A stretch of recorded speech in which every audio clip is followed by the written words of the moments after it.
A great deal of energy has been spent bringing life into the world.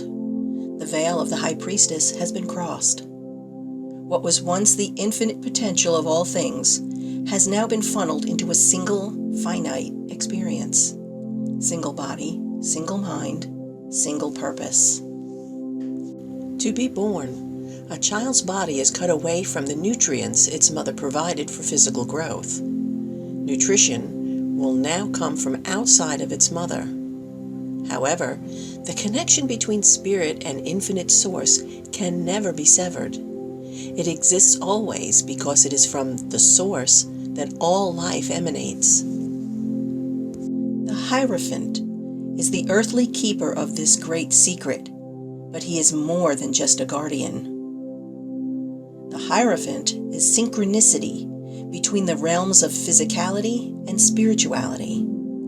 He is charged with the task of protecting and teaching the neonates. When the student is ready, the teacher will appear. However, this teacher does not seek out the pupil. For the teacher to appear, one must be in search of answers to their deepest yearning beyond tangibility. Let us look closer at the imagery on the card.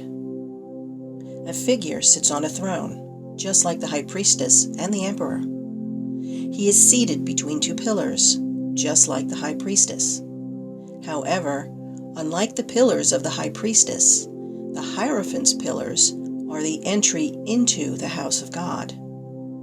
He wears a white alb under a red chasuble, just like the magician and the Emperor.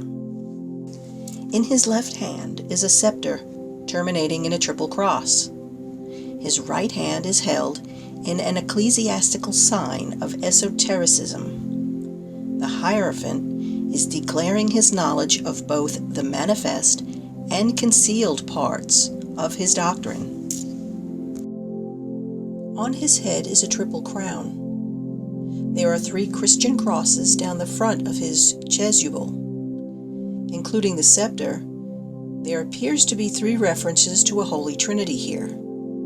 Considering that Catholicism is a relatively new religion within the grand scheme of Earth's history, deciding which Trinity is being referenced may be a matter of opinion, because there are no definitive answers passed down through the history of the cards. There is only conjecture. The only logical answer that follows the sequence of the Major Arcana archetypes is that the trilogy refers to the infinite soul, or collective consciousness known as God, the spirit, also known as the higher self, and the physical manifestation, known as human beings. As I said previously, the Hierophant is synchronicity between where we came from and who we are in the physical realm. There is another, deeper Trinity, but that is for the student to discover on his own. The dabbler, who is awarded with too much knowledge, becomes dangerous to himself and to others, especially when earned wisdom does not accompany it. Before the Hierophant are 2 supplicants. Notice that one supplicant wears a garment adorned with roses, and the other supplicant wears a garment adorned with lilies. Do you remember where we first saw roses and lilies together? There are 2 keys on the base of the Hierophant's throne.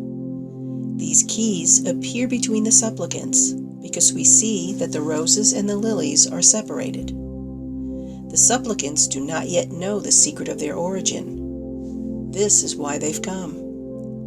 Only through the Hierophant, guardian of knowledge, can one learn how to transcend duality and become infinite.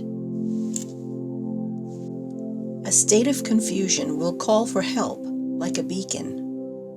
When the Hierophant appears in a reading, it means that much valued counsel or advice is forthcoming. This advice may not necessarily be spiritual. However, it will be advice that you can incorporate into your life on many levels.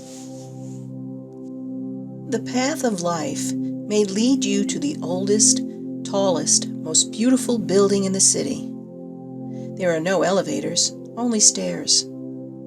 If you want to reach the magnificent penthouse at the top, the climb will be laborious. It would be most tragic if you spent a lifetime getting to the doorway, only to find out that you forgot to bring the key that opens the door.